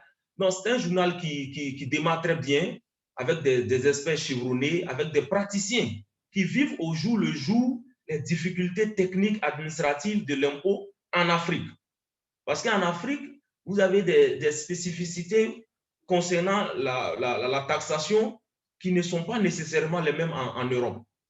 Parce qu'ici, il faut continuer, par exemple, à éduquer les contribuables. Alors que dans certains continents, les contribuables ont déjà un niveau d'éducation fiscale assez avancé, alors que ce n'est pas encore le cas en Afrique. Donc, les spécificités sont différentes et ce journal va avec des praticiens, des gens qui vivent au jour le jour le problème. Donc, ça, c'est déjà un premier point. Le deuxième point qu'il faut faire, il faut, n'est-ce pas, mettre l'accent sur l'applicabilité des réformes et des recommandations qu'on propose dans nos différents articles qui seront publiés dans le journal. Une chose est de faire une recommandation, mais encore une fois que la recommandation soit applicable. Et dans le processus, pour avoir été éditeur du journal, dans l'évaluation, nous avons mis un accent particulier vraiment sur l'applicabilité des mesures, des recommandations qui sont proposées. Et ça, c'est vraiment un point fondamental pour accroître, n'est-ce pas, la crédibilité du journal. Le dernier aspect aussi pour améliorer le standing du journal serait de penser à la régularité. Aujourd'hui, vous avez travaillé, notamment ton équipe et toute l'équipe autour, pour sortir ce premier numéro. Je vous en félicite, parce qu'à Dakar, en 2019, l'annonce avait été faite. Aujourd'hui, moins de 1 an, 2 ans après, ça se concrétise. Vraiment, chapeau à vous. Maintenant, il faut miser sur la régularité. Donc, il ne faut pas venir avec un premier numéro et disparaître 5 ans après comme un mandat présidentiel et revenir après. Donc, c'est vraiment ça qu'il faut mettre l'accent sur la régularité. Ensuite, en matière de taxation, ça va très vite. C'est un milieu très dynamique. Donc, il va falloir vraiment suivre le trend. Il va falloir être réactif, proactif et réactif à la fois. Donc, aujourd'hui, vous avez la pandémie qui soulève des questions vraiment pressantes, à la fois pour la fiscalité et pour nos économies. La fiscalité aussi, pendant que vous réfléchissez à des mesures pour accroître le civisme fiscal ou pour lutter contre la fraude fiscale, les fraudeurs aussi réfléchissent à des mesures pour vous contourner. Donc, c'est vraiment un combat sans fin. Donc, il faut être vraiment toujours au rendez-vous. Donc, à cet effet, vous pouvez penser aux numéros spéciaux, special use. Donc, pensez aux numéros spéciaux qui vont prendre en compte les réalités du moment, les questions chaudes du moment et faire des appels à contribution pour qu'en temps réel, vous produisez du savoir aux décideurs politiques face à leurs questions réelles. Aujourd'hui, il y a la discussion au niveau de la réforme mondiale de la fiscalité. Donc ça peut être des terrains où le journal peut appeler des contributions ou dire comment on peut éclairer les décideurs sur ces questions pressantes. La COVID également est toujours présente. Comment on peut faire appel à des recherches pressantes qui peuvent adresser les questions pressantes pour l'administration fiscale et les décideurs publics. Voilà en gros les mesures qu'on peut faire vraiment pour booster très rapidement la cote du journal. Vraiment, je vous remercie. J'espère avoir couvert tous les principaux points. Merci. Non, merci beaucoup, Dr. Coulibaly. Vous l'avez fait de manière excellente. J'apprécie particulièrement votre suggestion. Non seulement le journal sera pertinent pour les administrations fiscales, mais aussi pour les bailleurs de fonds. Ça, c'est un point qu'on n'avait pas considéré. Donc, on doit aussi apporter l'applicabilité des recommandations du journal vers les bailleurs de fonds pour les aider, comme vous dites, à asseoir leurs recommandations et leurs assistants techniques vers les pays africains. Ça, c'est très important. Mais aussi, j'apprécie, comme vous l'avez dit, le fait que c'est très important de toujours maintenir la pertinence des sujets à travers, comme vous l'avez dit, l'appel à communication régulière du journal. Donc, pour se focaliser toujours, comme vous le dites, sur des questions chaudes qui sont d'actualité. Comme vous l'avez dit, la COVID ou, par exemple, toutes les questions sur la fiscalité, la fiscalité numérique. Donc, ça, c'est très important pour continuer justement de maintenir la pertinence de ce journal, non seulement pour les décideurs, pour les praticiens, mais aussi pour les bailleurs de fonds. Et juste sur la question de la régularité, pour arriver d'ici 3 ans, à être reconnu ou accrédité internationalement, on doit produire minimum une édition par an. Et comme vous l'avez dit, on peut justement étoffer la renommée de ce journal en produisant en plus des éditions spéciales. Donc ça, c'est très bien noté. Merci beaucoup. Et juste aussi pour en profiter pour dire qu'avec le lancement officiel de la base de données de l'ATAF qui s'est faite il y a quelques semaines, nous avons pour la première fois disponible au public des données depuis 2010 jusqu'à 2019 et 2020, disponibles justement au public pour faire les recherches et supporter justement, aider justement les décideurs à supporter leurs décisions avec justement des recommandations qui sont non seulement pertinentes, mais aussi applicables. Merci beaucoup pour cet apport. Merci.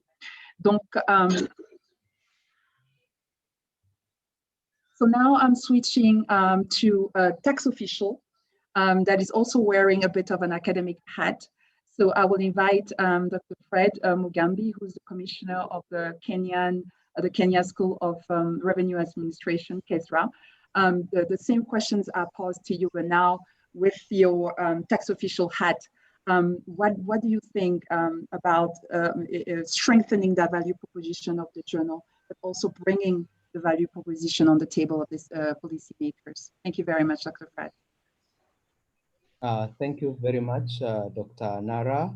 I want to greet all of you from Kenya, and we recognize the importance of ATAF in the whole of Africa. And I just wanted to mention on top of what Nara has said that I work with the Kenya Revenue Authority, and the Kenya School of Revenue Administration is the training school of Kenya Revenue Authority. And we are proud that we are this year's host of the ATRN conference. We don't know whether it will be virtual or physical, but we are looking forward as a Kenya to hosting this very important event. Dr. Nara, allow me to start by looking at where we are as Africa in terms of research. And it should occur to us that this journal is coming in at a very opportune time, at a time when there is hue and cry on how much we are really spending as a percentage of our GDPs in research. And I was just looking at some statistics. If you go to the UNESCO website, they have all those statistics. And I'll just pick a few statistics for you, just for us to appreciate where we are as a continent. I want to look at a few countries, and I want to start with my own country. We are spending about 0.8% of our GDP on research. And we tie in that position with South Africa, which apparently, as far as the UNESCO website is concerned, South Africa is also spending about the same on research, 0.8% of GDP. Ghana is at 0.4%. And a few other countries in Africa are basically below 0.8%. Now, I want us to tie that with the kind of development that we see in our region to the kind of development that we see in other regions, because basically all studies show that there is a correlation between research and socioeconomic development, and sometimes even political development. Now, if you look at a country like Korea, they are spending 4.1% of their GDP on research. Japan is at 3.4%. The US is at about 2.7%. Malaysia is at about 1.3%. Basically, most of sub-Saharan Africa is below 0.5%. And if you look at Western Europe, for example, they are between 2 and 2.5%. East Asia is at between 1.5 and 2% of their GDP. Now, what does that tell you? It tells us that you have a long way to go as Africa in terms of really prioritizing, research, and not just research, but also innovation and development. But research, of course, is very important in that particular regard. And therefore, the research initiative by ATAF, comes at a very opportune time, at a time when we really need to start, to really be thinking about how we position research. And without research, I can assure you that we will not be able to make much, movement forward as a continent. But then, I want now to go into the details of the kind of research we conduct in Africa. Please allow me to draw parallels here. We know that COVID-19 is ravaging, the world, and as Africa, we are not left behind. But the West uses Africa to test vaccines, not to develop vaccines. And so the 54 countries in Africa are actually looking to the West for vaccines. I do pray that this does not become the case in the area of tax and customs areas, so that then we do not engage in a cut and paste arrangements because our contexts are completely unique. And again, this is how I see this journal being positioned. I have been a researcher for some time. I've worked in the university for a long time before joining the Kenya Revenue Authority and ultimately heading the Kenya School of Revenue Administration. And I get bothered by not just the research we do, but the quality of research, but very importantly, how that research aligns to our problems. And one of the things that I think this journal has done very well is to start by aligning what is researched to the problems that we face in Africa. We know, for example, that one of the biggest challenges that most revenue authorities have is a narrow tax base. And so these are some of the things that we would want to see, mainstreamed in this particular journal. We want to see things like, how do we deal with the whole issue of digital tax when we know that the multinationals that,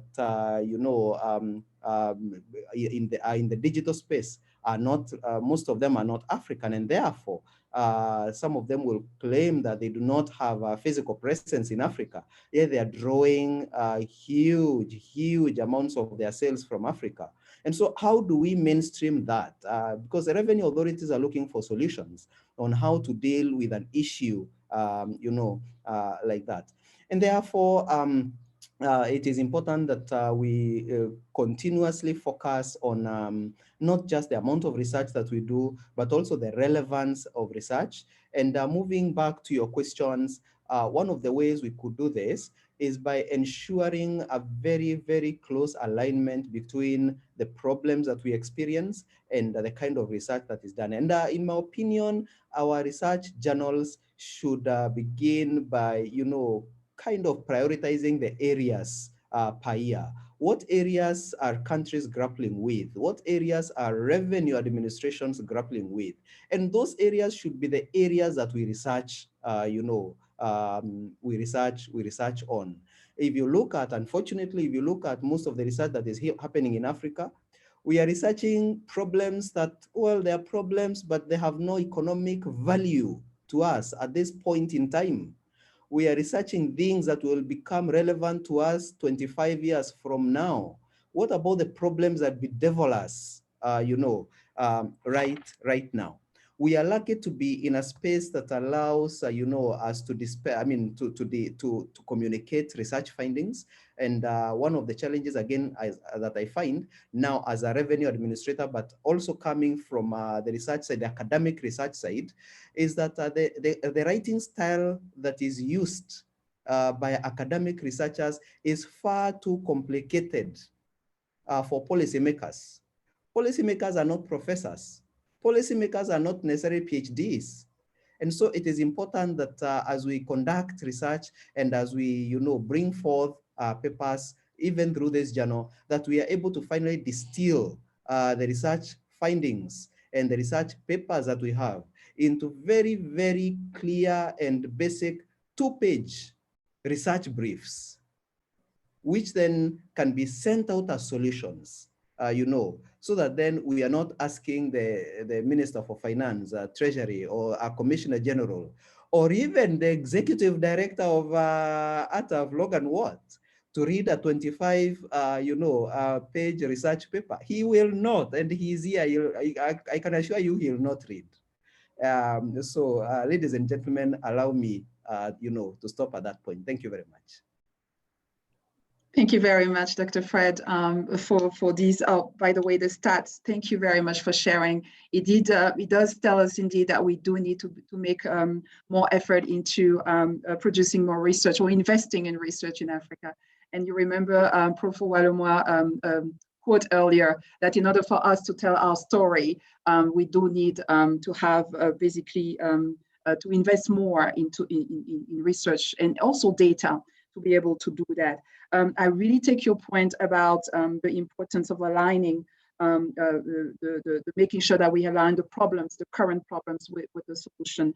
And actually that goes back, Dr. Fred, to the solution, to Prof. Keith's ideas earlier, to make sure that a bottom-up and top-down approach, to make sure that we keep on hearing the priorities of the ministries of finance, but as well as tax officials. But I also take your point, and Prof. Walomwa will also take note, please, about the language, the writing styles, to make sure that the information basically is conveyed in a package in a way that is acceptable. Actually, Dr. Fred, I'm happy to tell you that we have already started doing that, and it was actually requested by a council member of ATAF.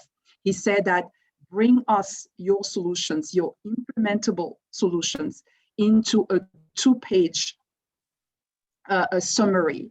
Yes, have your 45-page, have them all there, because this is Knowledge Hub.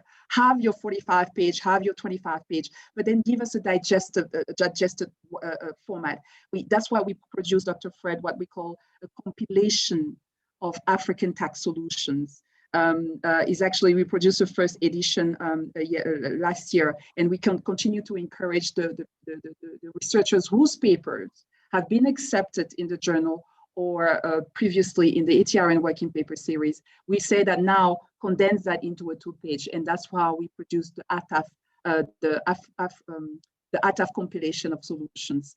We will definitely continue doing that, sir. Thank you very much for that idea. So now we go to the last but not least, female. This is the March month, so this is our month. Thank you very much, Professor Annette, for joining us. So you have many hats. You have your ATRN board member hat. You also have the academia hat. So in answering those three questions, you heard Dr. Fred about the import, and you also heard Professor Keith about the issue of making sure that we get the ideas, that we get the needs of our Ministry of Finance and tax officials through a top-down and bottom-up approach. But we also continue focusing on the implementability of reforms that we propose, but also conveying the information in the way that can be received by those policymakers. So from the academia point of view, how do you then approach those questions? Thank you so much. Thank you so much, Nara. Can you hear me? Thank you. Thank you so much for the invite. It's a pleasure to be on this panel. As Nara has just said, I was one of the initial members of the African Tax Research Network, and I am so happy to see that we are getting fruition with this journal and we are launching it today. So with me now, the important thing that I can see that is arising out of this journal, that we are actually seeing face or evidence being placed on the usual mantra that is given about having African solutions to African problems. It's long overdue.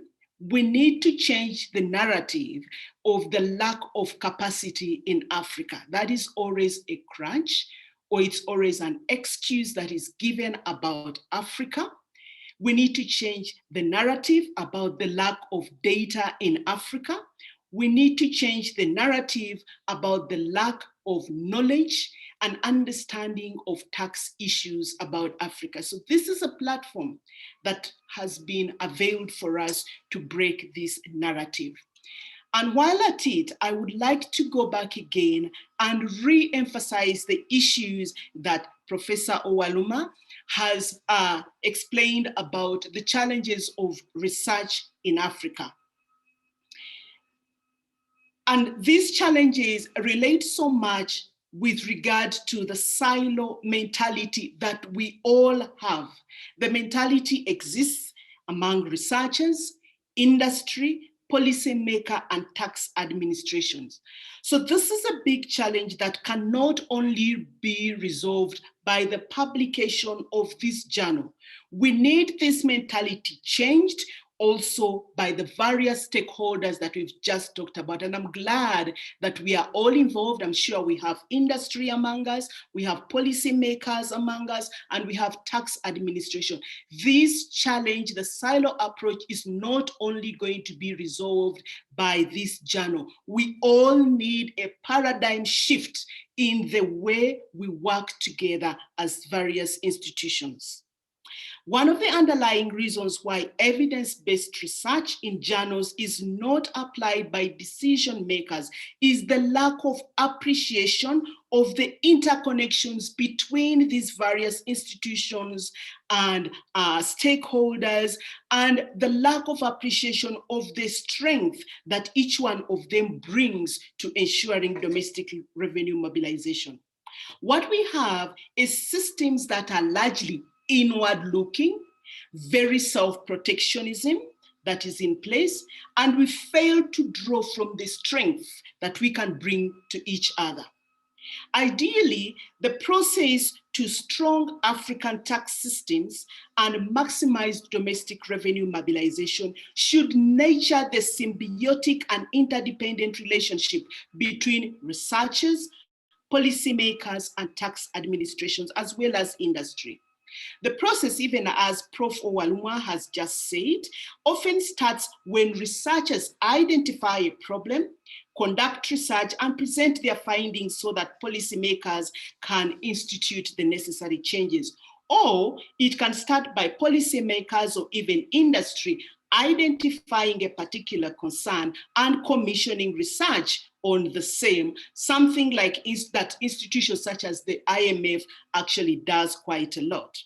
After the research is done, bodies seized with the implementation of policies such as tax administrations take forward the implementation of the same. However, because of this silo system, there is quite a number of evidence-researched policy papers that have been published by Africans in various journals internationally, and this could assist policymakers in strengthening African tax systems, but this research is not utilized or is actually not accessible. Now, speaking from an academic perspective, one of the main reasons that this is the case in universities, which are essentially the citadel of scientific research, is that a lot of emphasis is placed on testing the quality of research based on publications in highly rated journals, rather than testing the quality of the research based on whether the findings impact on society.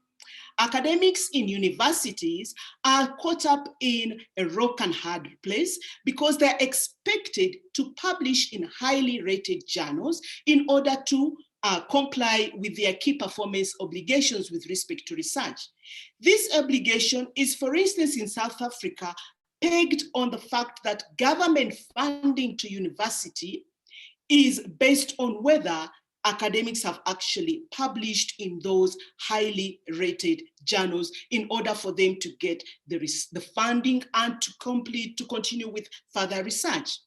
Unfortunately, most of the highly rated journals are international journals, which require subscribing before one can access the published articles. Not many tax administrations or policy-making institutions in Africa have access to such international journals. And often you find that the African research, which is, presenting African solutions to African problems, you find that it's actually misplaced because there is low readership of those international journals from African policymakers, and so the research gets lost in this process of wanting to comply with the silo approaches that universities place on academics. So as much as I am for high quality research, and obviously as an academic, my publications are in such highly rated journals, this should not be the only test for excellence in research, especially for practical subjects such as tax.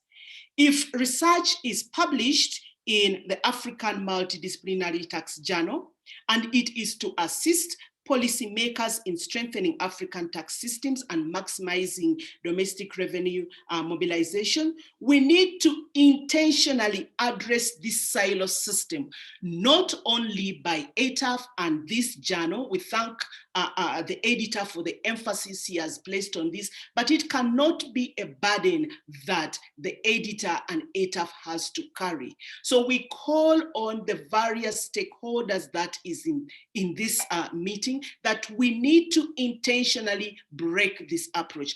I know discussions are going on at university level to ensure that emphasis on quality is not only publication in rated journals, but that it's also relevant to the societies that we live in. But the fact that it is pegged to government funding is actually creating a situation where discussions on these matters are actually not moving forward. Okay, and based on that, we need to ensure that as much as the journal it reaches out and ensures quality, it has also going to be available to policymakers so that they can make the necessary changes. I know that there are expenses, obviously, that are involved in operating a journal, and these have got to be covered. Otherwise, there is no way that the journal would survive. And but this need to ensure that we take care of those expenses should not constrain African tax administrations, especially those that are capacity constrained, from accessing the research that we are conducting because of highly prohibitive subscription costs. So open access is the way to go for most journals, and this will ensure that the research is accessible, of course, with a reasonable fee that could be charged. So we need to be intentional in the way we involve policymakers and tax administrations in the process. And this can be done by inviting them to the African Tax Network Conference, where we present the findings and find ways in which we have that symbiotic relationship develop at that level even before the papers are advertised. Another way is to ensure that we advertise, and I'm sure that we are going to do, and we're already doing, that we advertise the issues of the journals, and that we do send actually complimentary copies to the offices of policymakers, and even have, you know, linkages between tax administrations and the website at ATAF of this journal. So the emphasis here is about breaking that silo approach. And let me give an example of how this has actually been done in practice. In 2018, I was involved in a research project which required members of the project to actually travel to Singapore and see how things are done. Obviously, this is government level, but for me, it gives an example about how we can go about this approach. So our research in Singapore required us to visit various universities. We visited 5 of them and see actually how things are done. And what we noticed that in Singapore, there is a whole government approach that is used in order to resolve situation. The government comes up with a specific theme for the country to follow. When we visited that time, the theme was about artificial intelligence. Literally, the whole country is made aware that this is where the country is going for the next 3 to 5 years. So what follows after that, private sector is brought into the picture by government, and they are called upon to commit funding with respect to certain research that relates to the theme. And then the research is based at universities that carry out that research. Like I said, we visited about 5 universities, and when we got there, the various faculties that are driving this agenda literally had the logos of the government institutions and the logos of private sector institutions that are funding and working hand in hand with researchers to drive the agenda. For example, we visited like the Faculty of Engineering, and they were literally working on 3D housing projects, and you could find companies that were advertised on their faculties and the government involved. They even come and help in the teaching and the practicalities of the same, and students and researchers were involved in the construction of government construction projects. We visited, for example, the Aeronautical and Engineering Department, and there we found companies like Boeing actually in place, and they brought their planes right there in the faculty grounds, and students were involved in the research, and then papers were published out of that. AI is quite very big. They had a very huge field where robots were actually moving around, and students are involved, and the private sector is involved, and the government. Literally, you see a relationship where the two are almost indispensable. And after that, there is no surprise to see that countries like Singapore actually see the fruits of their labor contributing to the economic development of the country. Okay, that is quite big and a big ship to move on the African continent. But how can we make use of that for a platform such as ours? We can find a way, like I said, of bringing together industry, policy, and government. We all together must work in hand to make this ship work. Otherwise, it's too huge for a single a body to carry ahead. And believe me, if we don't do that, this will be a self-defeating system, because this silo approach is so entrenched. It's political, and there is a lot of protectionism that is involved. So we need to hit it at the very bottom that it is. And so how do we ensure that policymakers actually see that the research we are conducting is effective? I've come up with some of those recommendations, but one of the ways we can also do so is getting to the websites of, for example, the the policymakers, ministries of finance, and even tax administrations, get into the system and find out the issues that they are flogging that are of concern for them. In South Africa, for example, the Minister of Finance has just released the budget speech, and there's budget proposals, tax proposals there, and there are concerns that the government is flagged in those tax proposals. So our research should be focused on addressing those issues. And as the previous speaker said, those are the issues right now that are of concern to this nation, instead of writing on things that may be of concern or are actually obsolete and are no longer of concern to the countries. So getting onto their website, finding what they are concerned about and working on those issues will actually draw them to come to our institutions. I remember the time that I gave my inaugural speech for professorship. SARS at that time was working on issues relating to tax sparing. So when I sent an invitation to them to come and listen to my inaugural lecture, obviously, and I remember Keith Engo did actually come from National Treasury, because that was the issue they were seized with at that particular time. So being sensitive and being in touch about the concerns of the policymakers and tax administrations is actually something that's very relevant. There may even be situations where they may actually commission research that we can work on, and then we move on in there.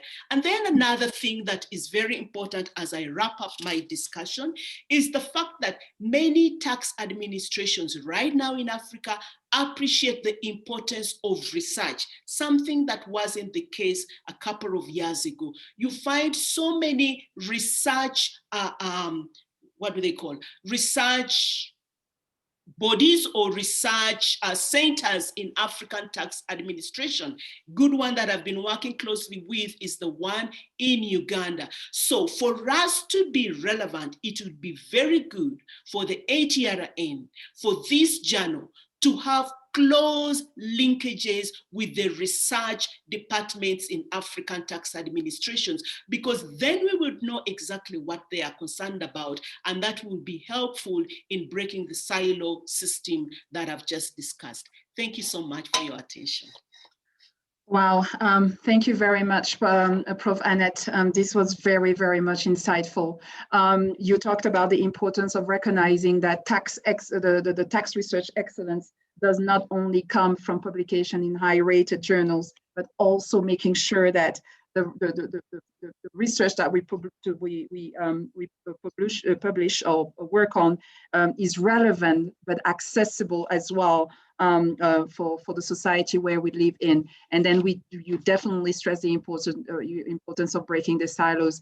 The ambition here at what we're trying to do with this product is to actually achieve both. Recognition in high-rated journal, but also making sure that the research that we publish is accessible, is relevant, make changes that are concerning for our decision-making now. So that's basically the elephant that we need to tackle. But as you said, piecemeal and in the silo, avoiding silos. And also you challenge ATAF in basically and other stakeholders in implementing, you said, what you've seen there in Singapore. And I'm pretty sure that the ES has taken note, we are taking note. And thank you very much for this insight, Prof. So I will invite, I know we are slightly out of time, to our dear participants. I know you're excited about this conversation. Prof, I invite you with just 1 minute while we'll invite also Keith and Annette, as well as Seydou, to just take 30 seconds to have one word. If you have one word to say about making sure that this journal survive for the next 3 years, but also is relevant and accessible? What is that one takeaway that you want us to have as ATAF and stakeholders and development partners? So you will have 30 seconds to have that one word. But now I'm inviting Professor Oualuma, please. You've heard everything. You in charge. What do you have to say in 1 minute, please? Thank you. Thank you very much. First of all, I want to appreciate Professor Ogutu, who happens to be a sitting professor. I'm sure she understands what I mean. Going forward, now, if you look at keenly the entire comments that have been made so far, you see, the initial presenter talked about emotionally based policy decisions. And I try to link that to the protectionist approach, which Prof has just talked about also recently, and then the silo approach. Now, if you look at it, out of the over 300 papers or submissions that we had, at the end of the day, we only had just 16 papers. I'm sure Prof will also appreciate the fact turning out over 200 plus as rejection. For me, that's a high rejection rate. But what are we after? We are after the best. Not just the best, a practical based papers. Now, Prof also talked about the issue of complicated methodological approach to discussing findings. For me, that is very simple. When you come out with findings of this nature, the question is, how do you communicate or how do you disseminate your findings? Are you disseminating your findings to the right audience? These are some of the issues that we'll have to look at. As Prof has also said, Professor Ogutu, she talked about it's not just an ATAF affair, neither is it an affair that the journal will handle as it stands. But I think going forward, I want to make something very clear. What I think in our own little way that we can do, because I believe it's a team game. ATAF, you're doing your own part. Institutions are doing their own part. She also talked about these journals must be on the shelf or the libraries of institutions. They must see it because the older ones will leave the system. What are the younger ones? What do they know about it? They need to be educated. They need to know what is trending. They need to know how these issues were tackled. I think these are key issues I think that should be put into consideration. In all, as I drop my final comment, there is also a need at the end of the day for seminars, workshops, to ensure that the right persons, right representations. That's why for me, if you ask me, the COVID also has its own advantage. I can be at my own office here just to listen to this communication. And so let these parastatals, let's invite them, let them listen to some of these findings. Let them see how these solutions have been solved in a particular environment, and if this methodological approach is also suitable or applicable to their own environment. But in all, I want to appreciate Prof and the entire speakers for your contributions. I believe together we'll make Africa great again. Thank you. I recognize those words. Thank you very much, Prof. Keith, your last few words, concluding words. Okay, I'm just popping in. Yes. Okay, I'll keep popping out. Sorry, hit the button. There we go. I got it right. Okay, yes. I'll try to make it short. I think really the main issue here, and I think Annette Guru expressed it rather well, is that look, by having your own research tool, your own research center, and that's really what this is an expression of, is that it's important for Africa to be a policy maker, not a policy taker. And I think for too long, with whatever policy formulations, whether it comes from IMF, World Bank, Norway, Denmark, and everything, I think everybody was well-intended. I don't think there's anything wrong with the intent, but only you know your own problems and only you know your own circumstances. So unless you live here on the continent and you understand what it's about, it's very hard to just accept prescriptions from elsewhere.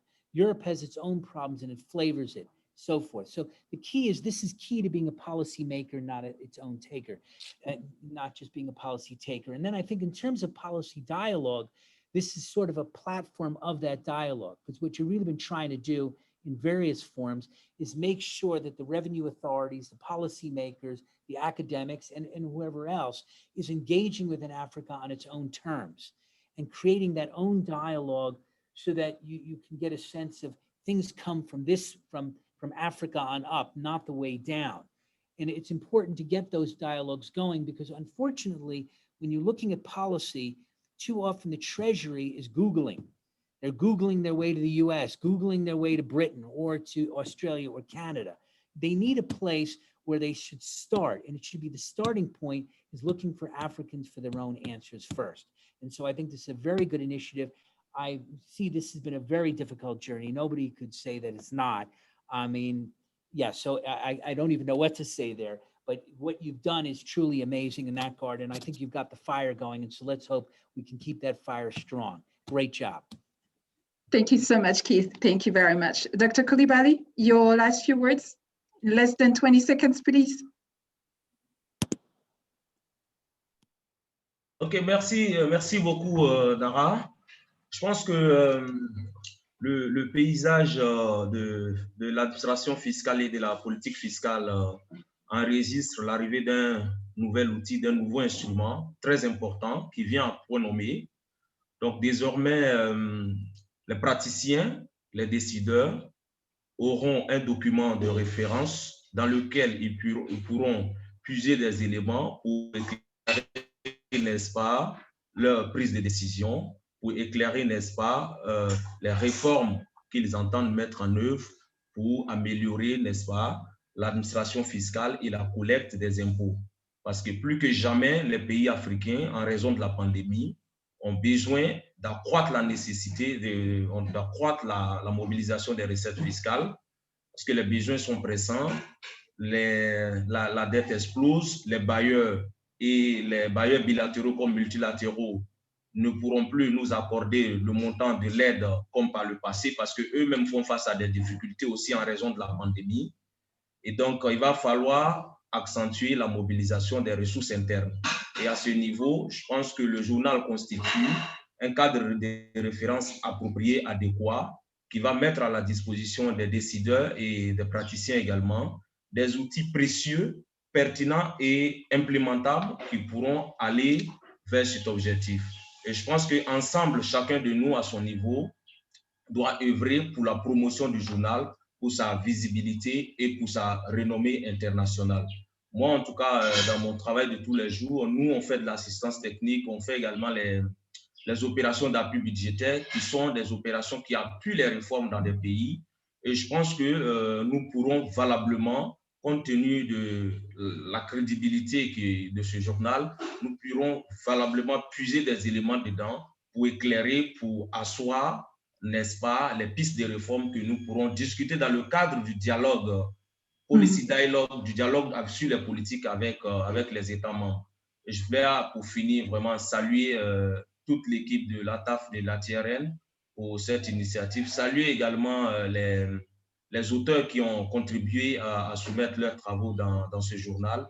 Saluer également le professeur Oloma pour son leadership dans la coordination du travail d'édition et de révision.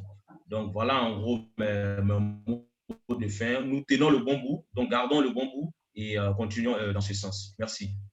Merci beaucoup, Dr. Coulibaly. Your last word, Professor Annette?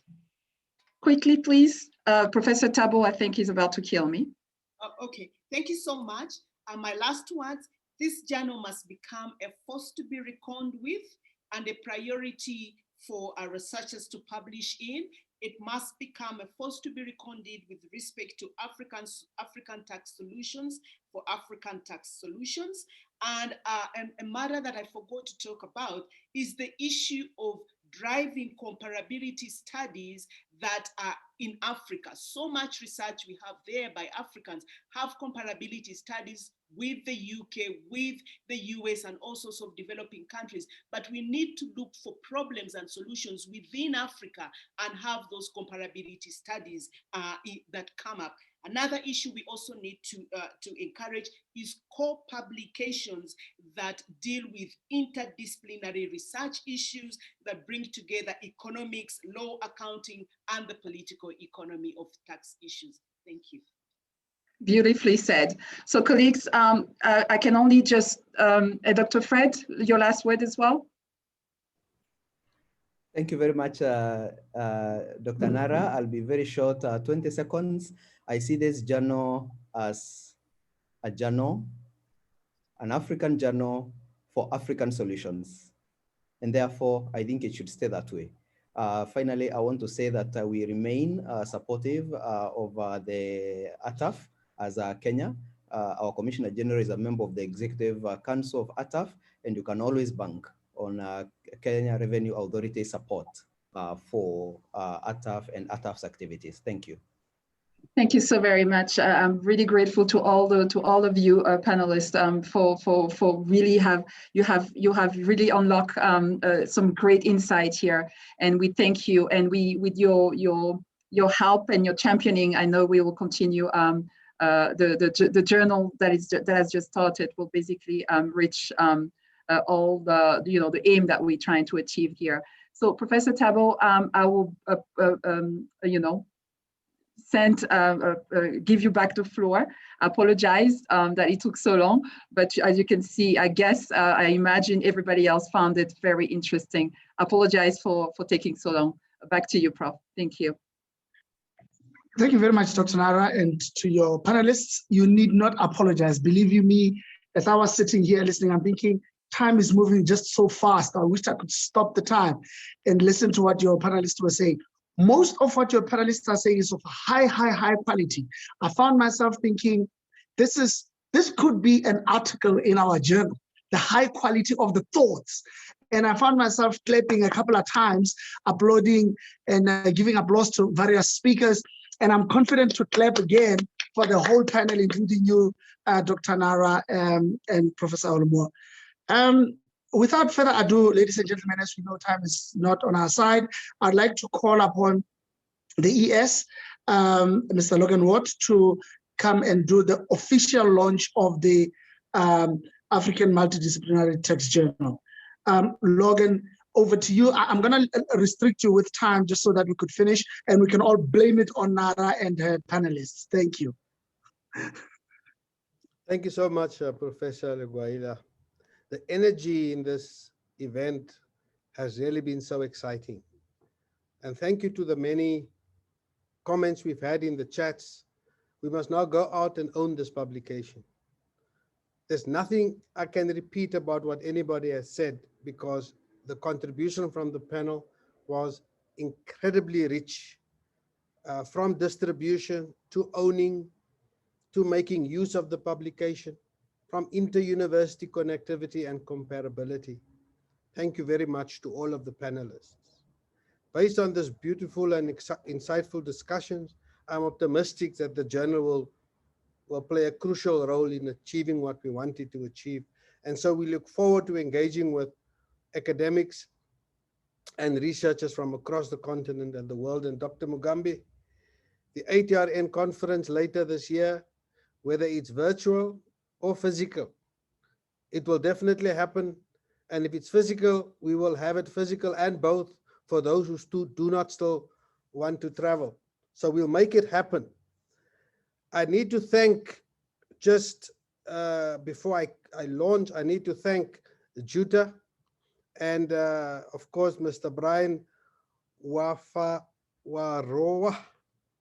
and somebody I didn't know was involved in this event and in the publication, and I haven't spoken to for many years, is Mr. Edmund Beerwinkel, the publishing manager.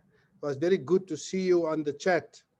Also, of course, to Professor Awula Lumwa, sorry, and the editorial team, to Nara and her team, the technical team behind the scenes. And finally, I must thank our donors, because this takes a lot of money and care.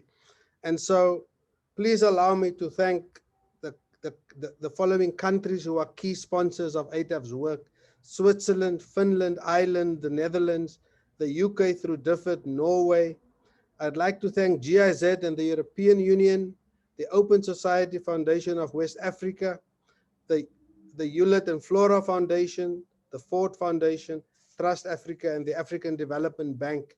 All of your contributions, together with that of our members, have made it possible for us to do this. So our marching orders is to research, to publish, to cite, to disseminate, to use, to measure the impact. We must lead change. Against this background, ladies and gentlemen, colleagues, it gives me great pleasure to declare that the African Multidisciplinary Tax Journal, the AMTJ, is now duly launched. I thank you. Thank you very much, Mr. Ward, for that. Yes, we need an applause for that. Thank you very much for that. We really, really appreciate the good work and going forward that this journal will grow from strength to strength. Finally, ladies and gentlemen, I'd like to call the head of Director of Research that you know very well, Dr. Nara Monkam, to wrap up and give us her closing remarks in the shortest possible time. Thank you, Dr. Nara. It's just, thank you very much, Prof. Tabo. It's actually a vote of thanks. So starting by thank you a few key people without whom we will not be here today. So Professor Waluma, you know, thank you so much. Philippa Weinhardt, you've been a believer from the Juta side. Thank you so much for accepting bringing Juta on board. Without you, we will not be here. I also want to really appreciate Dr. Alexander Drakovic from GIZ. Without your technical support, as well as the financial support from GIZ and others, we will not be here. So thank you very much. Frank Kalisinje, you're the star. Without you, we wouldn't be here. So thank you very much to all our ATAF Comms team, all the interpreters. Oh, by the way, I forgot you, Trinisha. Thank you so much. You've been a star as well for making this happen. Thank you very much for the video. So to everybody, all the interpreters and all of you here present, you stayed a bit longer to hear us and support us in this endeavor. We really appreciate you. And of course, all the technical editors, all the reviewers, as well as all the researchers, please continue doing the good work. I want to appeal to all, we need all the experts out there to be technical editors of this journal, to be the champions of this journal. So when we start sending expression of interest, please respond. We need all your brains to continue making this journal a success. So thank you very much, and may God bless you. Keep safe. Bye-bye. Thank you very much, Dr. Nara. Thank you very much. Thank you very much, everybody, for listening and being with us. Just my last words would be that the success of this journal is in our hands. Let us do the best we can to make it a success. Thank you and goodbye.